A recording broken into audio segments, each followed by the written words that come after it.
الحمد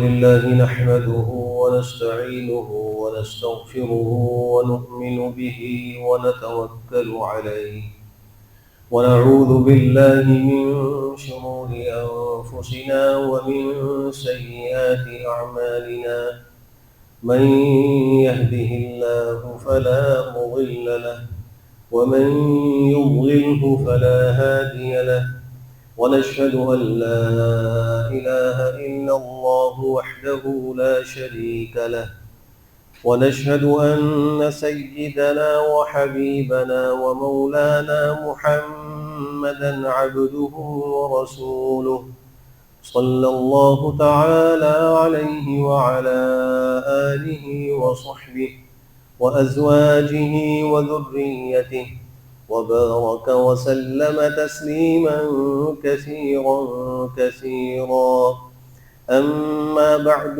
فأعوذ بالله من الشيطان الرجيم بسم الله الرحمن الرحيم وأتموا الحج والعمرة لله فإن أحصرتم فما استيسر من الهدي ولا تحلقوا رؤوسكم حتى يبلغ الهدي محله فمن كان منكم مريضا أو به أذى من رأسه ففدية من صيام أو صدقة أو نسك فإذا أمنتم فمن تمتع بالعمرة إلى الحج فما استيسر من الهدي فمن لم يجد فصيام 3 أيام في الحج و7 إذا رجعتم تلك 10 كاملة ذلك لمن لم يكن أهله حاضر المسجد الحرام واتقوا الله واعلموا أن الله شديد العقاب صدق الله مولانا العظيم وبلغنا رسوله النبي الكريم ونحن على ذلك لمن الشاهدين والشاكرين والحمد لله رب العالمين۔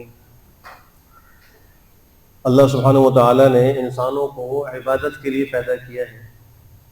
عبادت کی عموماً 3 قسمیں ہیں۔ ایک قسم وہ ہے جس کو عبادات بدنیہ کہا جاتا ہے، جن کی ادائیگی میں انسان کا بدن استعمال ہوتا ہے۔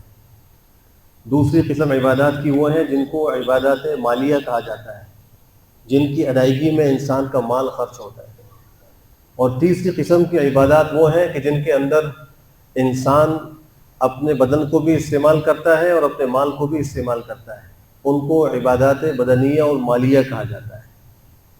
پہلی قسم کی عبادات میں نماز داخل ہے، روزہ داخل ہے، تلاوت قرآن کریم داخل ہے۔ یہ وہ ساری عبادات ہیں جو بدنی کہلاتی ہیں۔ ان کی ادائیگی میں انسان کا بدن وہ حرکت کرتا ہے، وہ استعمال ہوتا ہے۔ اور عبادات مالیہ کے اندر زکوٰۃ ہے، صدقات ہیں، صدقات فطر ہے، یہ سب مالی عبادات کہلاتی ہیں۔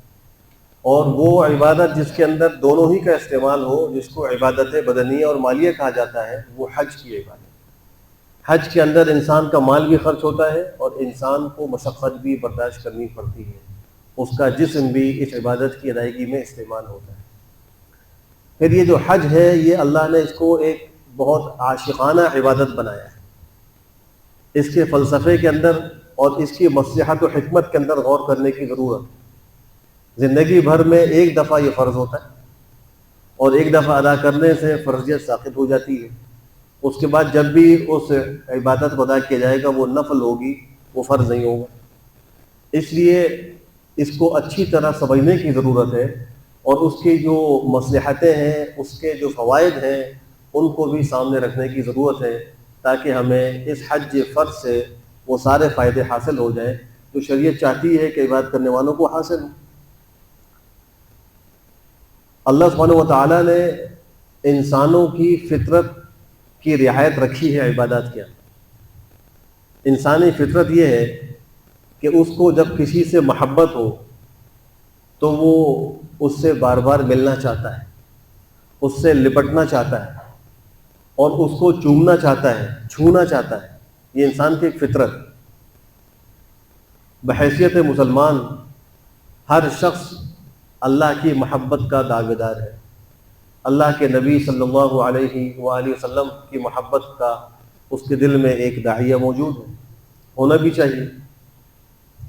لیکن اللہ سبحانہ وتعالیٰ سے اپنا یہ فطری تقاضا وہ کیسے پورا کرے؟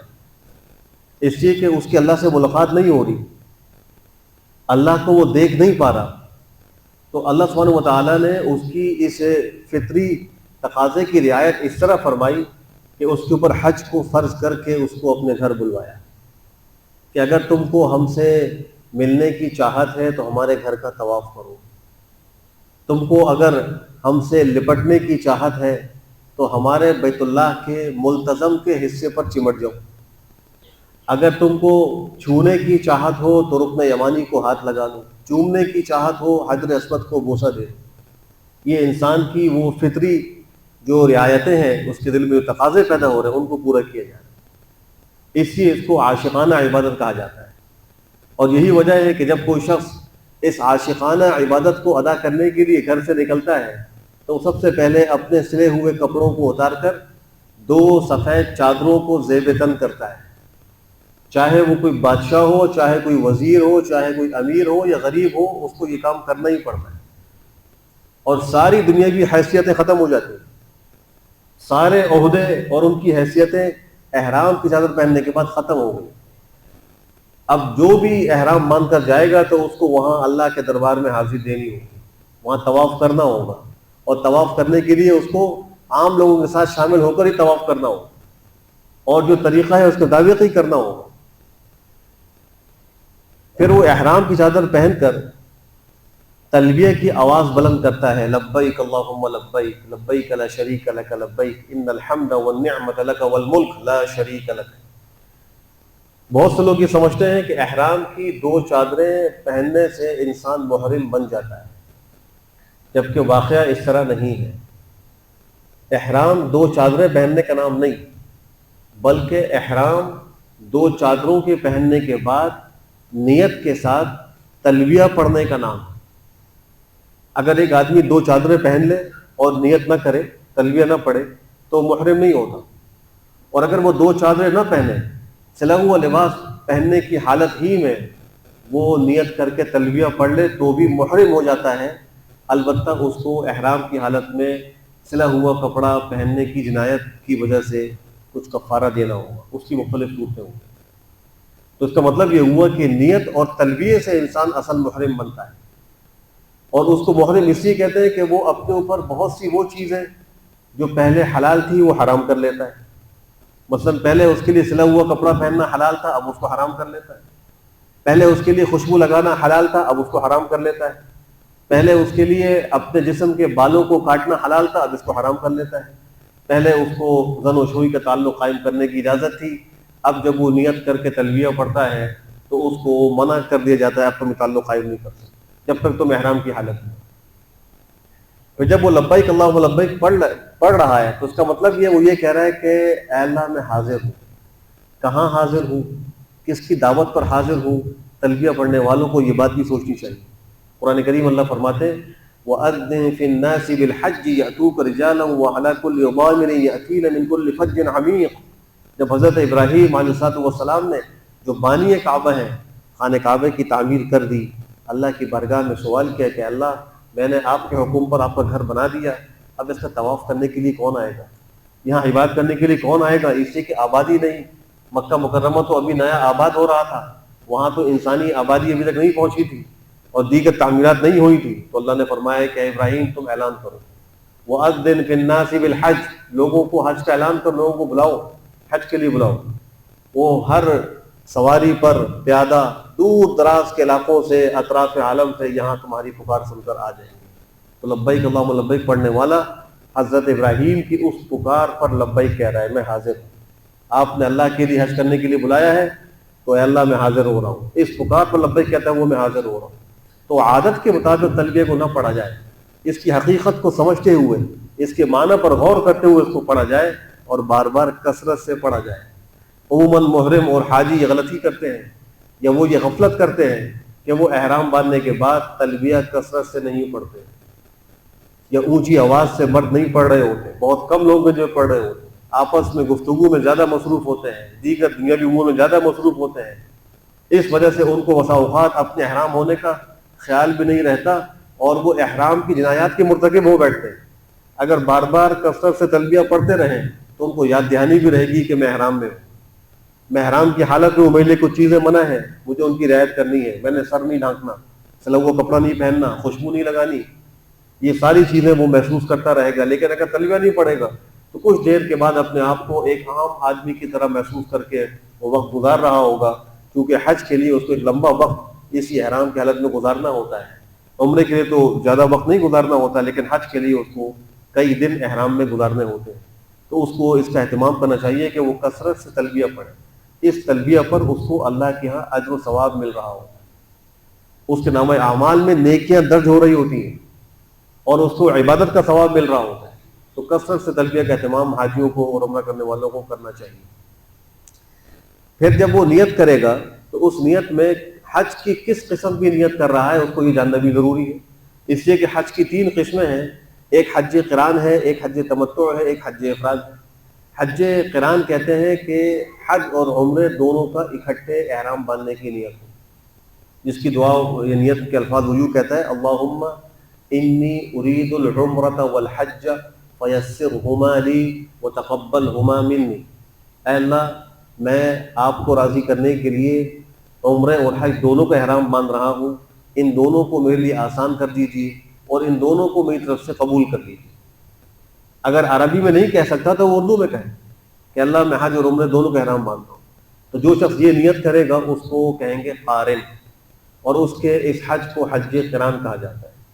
قران قرن سے مشتق ہے، ملنا اور ملانا، اس معنی میں یہ استعمال ہوتا ہے، چونکہ یہ شخص ایک ہی احرام کے ساتھ 2 عبادتوں کو ملا رہا ہوتا ہے، اس لیے اس کو قارن کہتے ہیں۔ وہ ایک ہی احرام میں عمرہ بھی کر رہا ہوتا ہے اور حج بھی کر رہا ہوتا ہے۔ جب یہاں سے وہ حرم پہنچتا ہے تو وہ پہلے عمرے کے افعال کو ادا کرتا ہے اور ان سے فارغ ہو کر حلق نہیں کراتا، احرام نہیں کھولتا، اسی احرام کی حالت میں باقی رہتا ہے اور اپنا وقت وہاں گزارتا ہے۔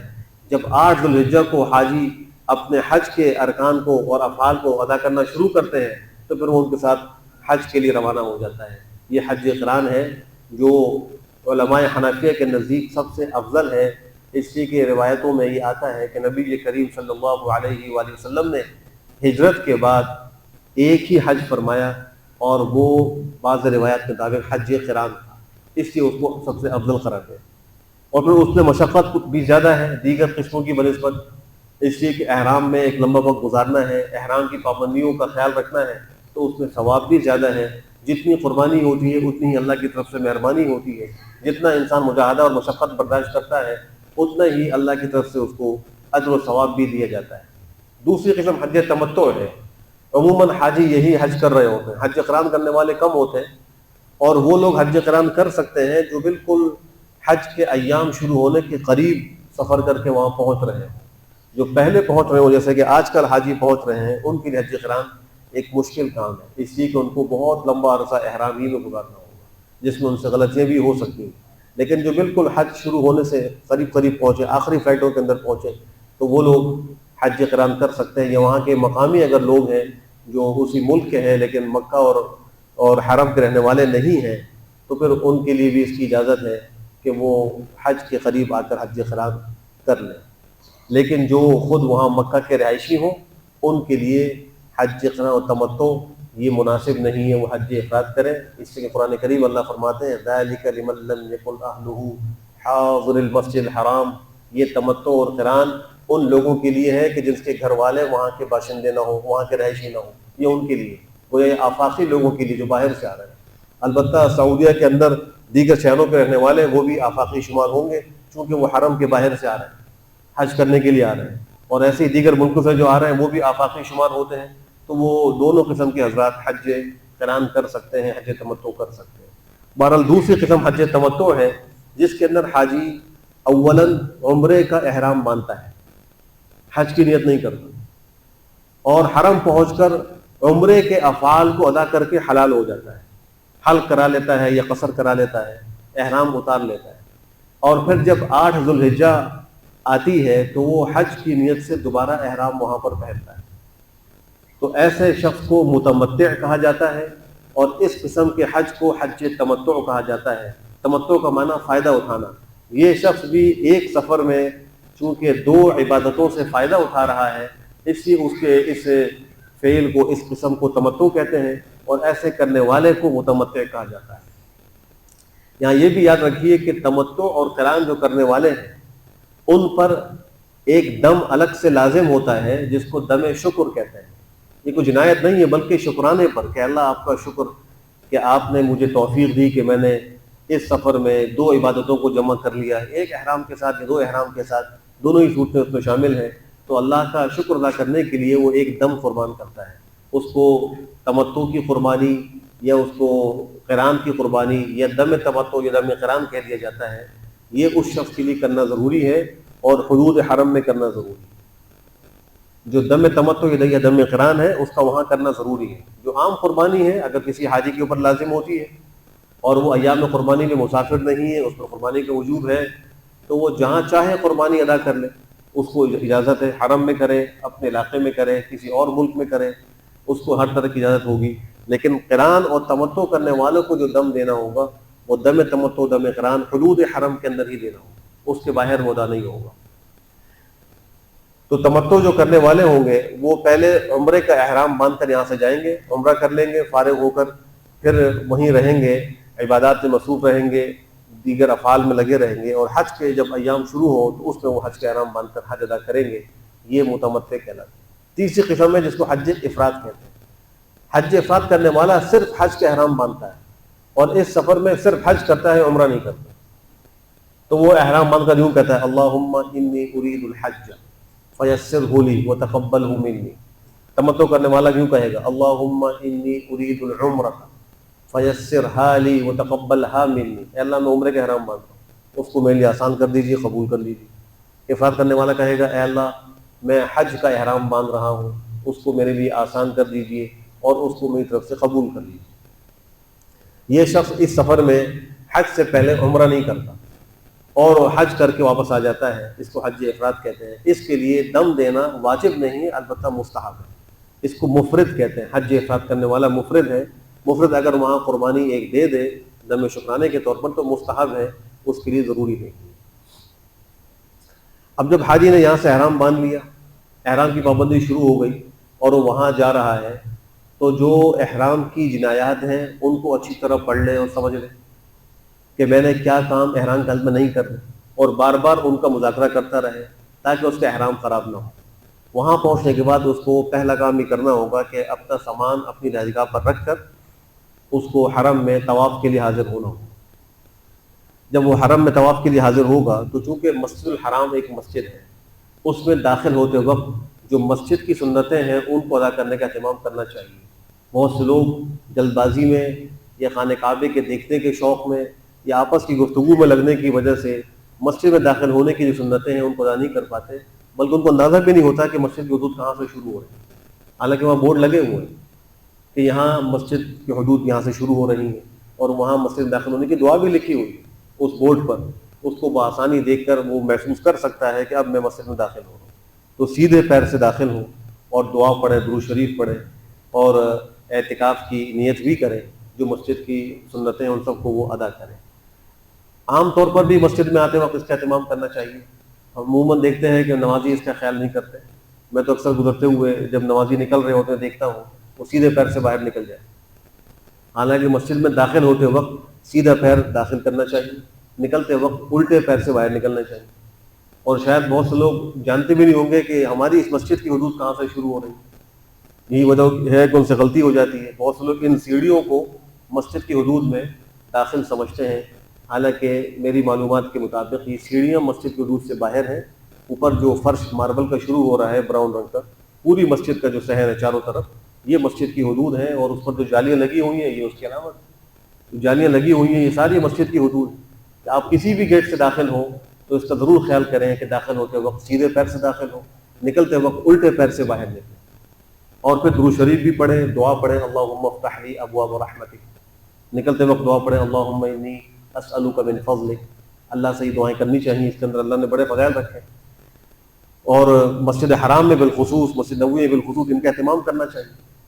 اب مسجد داخل ہو گئے، جائیں گے خانہ کعبے پر، جب نگاہ پڑے تو دعائیں قبول ہوتی ہیں، پہلی نگاہ پڑتے ہی دعائیں قبول ہوتی ہیں۔ اس موقع پہ تکبیر منہ سے ادا کرے، اللہ اکبر لا الہ الا اللہ، اور پھر جو اس کو دعائیں اس موقع پر یاد ہوں وہ مانگے، چاہے عربی میں ہو، چاہے اردو میں، چاہے کسی بھی زبان میں جو اس کی زبان ہو، اللہ سے دعائیں مانگے۔ لیکن وہ یہ خیال کر لیں کہ راستے کے بیچ میں نہ کھڑے ہوں، ایک کنارے پر کھڑے ہو جائیں، بسا اوقات کھڑے ہونے نہیں دیا جاتا، تو پھر چلتے چلتے ہی دعا کرتا رہے اور اس موقع سے فائدہ اٹھائے۔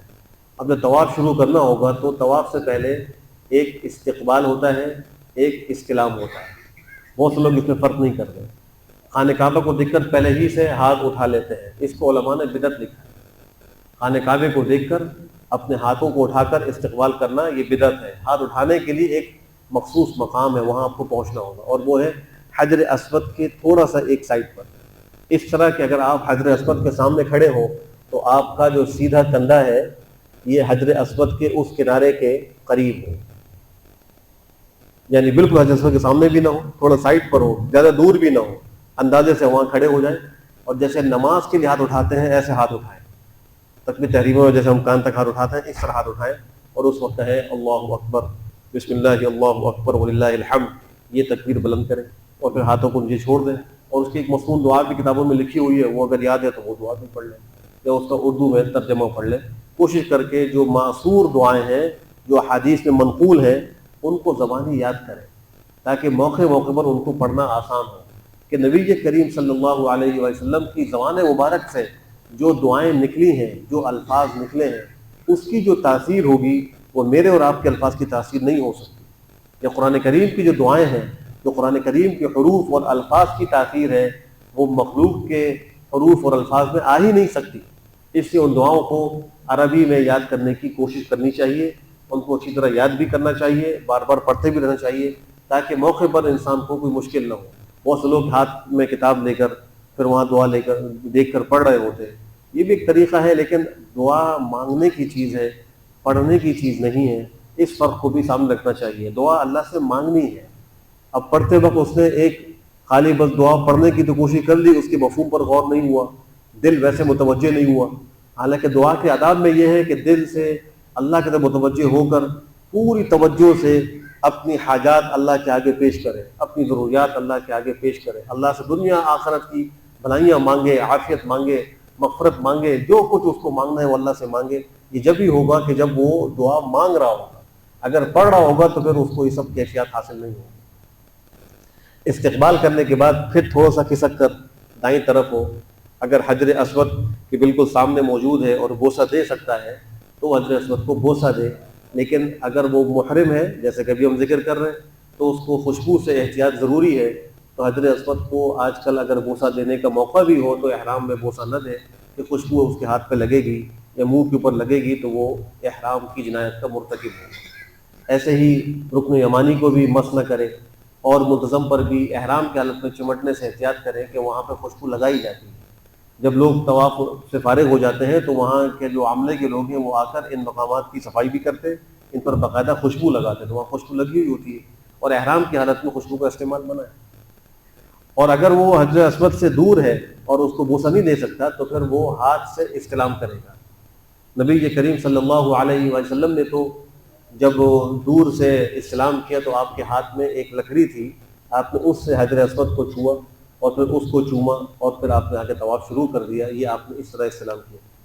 اگر کسی کے پاس لکڑی وغیرہ کی سہولت نہیں ہے تو وہ ہاتھ سے اشارہ کرے، لیکن ایسے جیسے اسی حجر اسود کے سامنے کھڑے ہو کر اس کو چھو رہا ہے۔ بہت سے لوگ اس وقت بھی ہاتھ ایسے نماز کی طرح اٹھا لیتے ہیں، یہ طریقہ نہیں ہے، بلکہ ہاتھوں کو جھکا کر جیسے حجر اسود کو چھو رہا ہے اس تصور اس کے ساتھ وہ اپنے ہاتھ کو اشارہ کرے، اور پھر ان ہاتھوں کو چوم لے، اس وقت بھی کہے بسم اللہ اللہ اکبر، یہ اس وقت کلمہ پڑھنا چاہیے۔ اب جب اس نے یہ دو کام کر لیے، استقبال بھی ہو گیا، استلام بھی ہو گیا، اب طواف شروع کرنا ہے۔ طواف شروع کرنے کے لیے اپنا رخ موڑے، اپنے الٹے کندھے کو خانہ کعبے کی طرف کرے، اور جو سیدھا کندھا ہے اس کو اس کی مخالف جانب کرے اور طواف کرنا شروع کرے۔ یہاں یہ بات بھی یاد رکھیے کہ وہ جو حجر اسود کی وہ لائن ہے، اب آج کل تو وہ فرش پر نشان موجود نہیں ہے، پہلے تو نشان موجود ہوتا تھا، اب وہ سبز رنگ کی لائٹ لگی ہوتی ہے، حجر اسود کو آپ دیکھ سکتے ہیں، تو یہ ضرور خیال کریں کہ ایسا نہ ہو اسلام کرتے ہوئے آپ اس حجر اسود کی لائن کو کراس کر لیں اور پھر وہاں آپ اسلام کر کے طواف شروع کریں تو آپ کا طواف مکمل نہیں ہوگا۔ اس لائن پر کھڑے ہوں یا اس سے تھوڑا پہلے کھڑے ہو کر احتیاطاً آپ اسلام کریں تاکہ آپ کا یہ چکر پورا ہو اور صحیح طواف شروع ہو۔ اور جب ختم کر رہے ہو تو اس وقت بھی خیال کریں کہ 7ویں چکر پر آپ حجر اسود کی جو وہ لکیر ہے اس کو کراس پورا کر لیں۔ اگر اس لکیر سے کچھ پہلے آپ نے طواف اپنا ختم کر لیا تو آپ کا 7واں چکر پورا نہیں ہوا، آپ کا طواف بھی پورا نہیں ہوا۔ اور عمرے کے اندر طواف ضروری ہے، حج کے اندر طواف زیارت ضروری ہے۔ اگر اس میں کچھ کمی ہو جائے گی تو پھر آپ کا وہ عمل ناقص ادا ہوگا اور پورا نہیں ہوگا، اور پھر خدا نہ خواستہ ایسا نہ ہو کہ وہ حج ادا نہ ہو یا عمرے ادا نہ ہو، اس لیے اس میں احتیاط کی ضرورت ہے۔ اب جب طواف شروع کریں گے تو طواف شروع کرتے ہی نہ موبائل فون سے سیلفی بنائیے، نہ موبائل پر کسی کو ویڈیو کال کر کے اپنے آپ کو دکھائیے کہ میں طواف کر رہا ہوں۔ یہ اس وقت آپ اللہ سے خاص تعلق قائم کیجیے۔ ذرا تصور کیجئے کہ آپ ایک محبوب کے گھر میں اپنے اس محبت کے تقاضے کو پورا کرنے کے لیے، اللہ کے حکم کو پورا کرنے کے لیے اللہ کے نبی کے طریقے کے مطابق طواف کر رہے ہیں، اور یہ نصیب والوں کو موقع ملتا ہے، یہ اللہ کے منتخب بندوں کو موقع ملتا ہے۔ ہر کس و ناکس اپنی مرضی سے منہ اٹھا کر وہاں طواف کے لیے نہیں جا سکتا۔ ہم آج دیکھ رہے ہیں کہ باوجود وسائل ہوتے ہوئے اور مالی طاقت ہوتے ہوئے بھی جس کو اللہ توفیق دیتا ہے، جس کو اللہ قبول کرتا ہے، وہی حج عمرے کے لیے پہنچتا ہے۔ ورنہ کتنے ہی لوگ ایسے بھی آپ کو ملیں گے جو خود مکہ مکرمہ کے رہائشی ہوں گے اور آپ کو بتائیں گے کہ کئی سال ہو گئے ہم نے طواف نہیں کیا۔ کئی لوگ آپ کو ایسے بھی ملیں گے جو مدینہ منورہ کے رہائشی ہوں گے، لیکن آپ ان سے پوچھیں تو وہ کہیں گے کئی سال ہو گئے ہم سلام پیش کرنے کے لیے روزے پہ حاضر نہیں ہیں، ہم نے مسجد میں نماز نہیں پڑھی، اپنے کاموں میں مصروف ہیں۔ تو یہ اللہ کی توفیق جس کو ہوگی وہی یہ عمل کر سکتا ہے۔ اب جس کو توفیق ہو گئی وہ وہاں پہنچ گیا، طواف شروع کر رہا ہے، اور وہاں اس کا حال یہ ہے کہ اس نے اپنا موبائل فون نکالا ہوا ہے اور وہاں ویڈیو کال پر دوستوں سے، گھر والوں سے بات چیت میں مصروف ہے کہ میں نے طواف شروع کر دیا ہے، یا اپنی پکچر لے کر فیس بک پہ لگا رہا ہے۔ کتنے افسوس کی بات ہے، یہ اتنا بڑا آج فتنہ بن چکا ہے کہ جس نے ہماری عبادت کی روح ختم کر دی، اور اس عبادت کے جو فائدے ہیں وہ کیسے حاصل ہوں۔ تو اس سے خوب توجہ کے ساتھ اب وہ اس میں تلاوت کرے، ذکر کرے، دعائیں کرے، اور کچھ نہ ہو تو خاموشی سے توجہ کے ساتھ کہ میں احرام میں ہوں اور اللہ کے گھر کا طواف کر رہا ہوں، خاموشی سے طواف ہی کرتا رہے، یہی کرے۔ اگر کچھ اس کو پڑھنا نہیں آ رہا، کچھ یاد نہیں آ رہا، ورنہ کم سے کم دعائیں کرے، تکبیر بلند کرے، درود شریف پڑھے، جو اس کو اس وقت یاد آ رہا ہے وہ پڑھے، اور دعاؤں میں وہ سب کے لیے دعائیں مانگتا رہے۔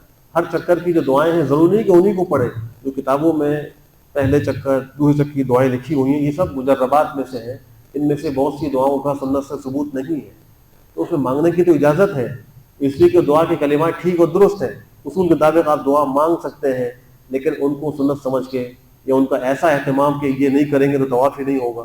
بہت سے لوگوں کے ہاتھوں میں کتاب ہوتی ہے، گروپ ساتھ ہوتا ہے، ایک آدمی زور زور سے دعائیں پڑھ رہا ہوتا ہے، دوسرے ساتھ کہہ رہے ہوتے ہیں، یہ طریقہ بھی مناسب نہیں ہے کہ ان کے اس شور سے دیگر عبادت کرنے والوں کو تکلیف ہو رہی ہوتی ہے، ان کی توجہ میں خلل آ رہا ہوتا ہے۔ جیسے مسجد کے اندر جب آپ عبادت کے لیے آئیں تو اس کا ضرور اہتمام کریں کہ ہماری تلاوت بھی اتنی اونچی آواز سے نہ ہو کہ کسی نماز پڑھنے والے کو تکلیف ہو۔ ہم اگر کسی بات بھی کریں تو اتنی اونچی آواز سے بات نہ کریں کہ کسی کو تکلیف ہو، حالانکہ لوگ کسی خلاف ورزی کر رہے ہوتے ہیں۔ مغرب سے پہلے آپ آئیں، بہت سے لوگ یہاں ہوں گے وہ بات چیت کر رہے ہوں گے، ان کی آواز سے پوری مسجد گونج رہی ہوگی، اور دیگر لوگ بیٹھے ہوئے ہوں گے پریشان بیٹھے ہوئے، یہ انتہائی نامناسب طریقہ ہے۔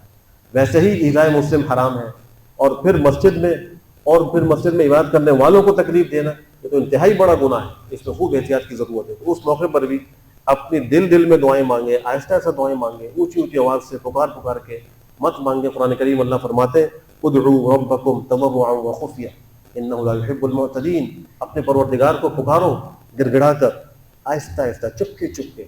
اللہ حد سے تجاوز کرنے والوں کو پسند نہیں کرتا، جو گلے پھاڑ کے، منہ پھاڑ کے، چیخ کے دعائیں مانگتے ہیں اللہ ان کو پسند نہیں کرتا۔ اللہ تو ہلکی آواز کو بھی سنتا ہے، اونچی آواز کو بھی سنتا ہے، دل کی بات کو بھی اللہ سنتا ہے، دل کے خیال کو بھی جانتا ہے۔ اسی لیے ایک دفعہ صحابہ نے پیغمبر سے پوچھا تھا کہ اللہ کے رسول ہمیں بتلائیے، اللہ قریب ہے کہ ہم آہستہ آہستہ اس کو پکاریں، یا اللہ دور ہے کہ ہم ان کو چیخ کے پکاریں؟ تو اللہ نے اس آیتیں اتار لی، وَإِذَا سَأَلَكَ عِبَادِي عَنِّي فَإِنِّي قَرِيبٌ أُجِيبُ دعوت الداعی اذا دعانی فلیستجیبوا لی وليؤمنوا بی لعلهم یرشدون. اے نبی جب آپ سے میرے بندے پوچھیں میرے بارے میں کہ پروردگار قریب ہے یا دور ہے، تو آپ کہہ دیں کہ میں قریب ہوں، میں دعا کرنے والوں کی دعاؤں کو قبول کرتا ہوں. اجیب دعوت الداعی اذا دعان. ان کو بھی چاہیے کہ میری دعوت کو قبول کریں، میری بات کو مانیں. اللہ فرما رہے ہیں ان لوگوں کو بھی چاہیے جب میں ان کی دعائیں سنتا ہوں تو وہ بھی میری بات مانیں، میرے احکام کی اطاعت کریں، مجھ پر ایمان لائیں. امید ہے کہ وہ ہدایت پا جائیں گے، امید یہ ہے کہ رشد و ہدایت کا طریقہ ان کو مل جائے گا. یہ اللہ فرما رہے ہیں. تو اس لیے آہستہ آہستہ دعائیں کیجیے، اپنے ان 7 چکروں کو پورا کیجیے. ایک تسبیح چھوٹی سی ملتی ہے جس میں 7 دانے ہوتے ہیں، احتیاطاً اس کو ساتھ رکھ لیں. بسا اوقات انسان طواف کے چکروں کو بھول جاتا ہے اور اس کو یاد نہیں رہتا، اس لیے اس سے آپ کو یاد رہے گا کہ میرا چکر کتنا ہے، کون سا چل رہا ہے، اور آپ کو زیادہ فکر اس طرف نہیں کرنی پڑے گی. ورنہ عبادت کے دوران بار بار خیال آئے گا چکر کون سا ہے. اور پھر آج کل کے انسانوں کا ایک عجیب المیہ یہ ہے کہ ذہن پراگندہ رہتا ہے، عموماً یکسوئی اس کو حاصل نہیں ہوتی. امیر ہو یا غریب ہو وہ پراگندگی میں مبتلا ہے، مختلف سوچیں خیالات، تو اس کی توجہ یکسو ہو کر عبادت کی طرف نہیں ہوتی، تو اس سے غلطیاں ہوتی ہیں. اس لیے ہم دیکھتے ہیں نماز میں وہ اکثر آ کے پوچھتے ہیں کہ میں بھول گیا اور اکثر مجھے یہ صاحب لائق ہو جاتا ہے. کچھ لوگ ایسے ہوتے ہیں کہ ان کا حافظہ ہی کمزور ہوتا ہے، اور اکثر کہا جاتا ہے کہ وہ غفلت سے اور بے توجہی سے پڑھ رہے ہوتے ہیں تو غلطی ہو جاتی ہے. اس لیے وہاں اس کا اہتمام کر لیجئے کہ ایک تسبیح وغیرہ لے لیجئے یا کوئی اور طریقہ اختیار کر لیجئے تاکہ آپ کو چکر یاد رہے. 7 چکر پورے کیجیے. اگر آپ نے اس احرام کے بعد سعی کرنی ہے تو احرام سے پہلے استباع کرنا ہے اور پہلے 3 چکروں کے اندر رمل کرنا ہے. استباع کا معنی ہوتا ہے اپنے سیدھے کندھے کو کھولنا، کہ جو چادر کندھے کے اوپر ہے اس کو سیدھے کندھے کے نیچے سے گزار کر الٹے کندھے کے اوپر ڈال دیجئے تو یہ کندھا جو ہے وہ کھل جائے گا. تو یہ طواف کی حالت میں 7 چکروں کے اندر استباع کرنا یہ سنت عمل ہے، اس پہ بھی اہتمام کرنا چاہیے. اور پہلے 3 چکروں کے اندر رمل کرنا ہے. رمل کا مطلب اپنے قدموں کو قریب قریب رکھ کر تھوڑے اچھل اچھل کے اور اپنے کندھوں کو ہلا ہلا کے چلنا، یہ بھی پیغمبر کا طریقہ ہے. تو پہلے 3 چکروں میں رمل کر لیں. اگر اس میں بھول گیا تو پھر چوتھے 5ویں میں نہ کریں، چھوڑ دیں، اس پہ کوئی جنایت لازم نہیں ہوتی. اور اس کے بعد بھی اگر بھول گیا جنایت لازم نہیں ہوتی، لیکن اہتمام کرنا چاہیے کہ جو پیغمبر کا طریقہ ہے اس کا ثواب زیادہ ہے. جب 7 چکر سے فارغ ہو جائیں تو اب آخری چکر کے بعد بھی حجر اسود کا ایک استلام کرنا ہے. اس کو 8واں استلام کہتے ہیں. 7 استلام تو 7 چکروں کے ساتھ ہو گئے، 8واں ختم پر ہوا. اب جا کر اس نے 2 گانا طواف پڑھنے ہیں. 2 گانا طواف کے لیے اس کو چاہیے کہ اپنے کندھے کو ڈھانک لے. یہ خالی طواف کی حالت کی سنت ہے، یہ نماز کی حالت کی سنت نہیں ہے. ایسے ہی یہ سعی کی سنت نہیں ہے، صرف طواف کی سنت ہے. بہت سے لوگ کو آپ دیکھتے ہوں گے کہ وہ سعی کے دوران بھی استباع کیے ہوئے ہیں، یہ طریقہ ٹھیک نہیں. مسئلہ نہ جاننے کی وجہ سے اس طریقے سے وہ کر رہے ہوتے ہیں. اللہ ہم سب کو بھی عمل کی توفیق نصیب فرمائے. بقیہ انشاءاللہ طریقہ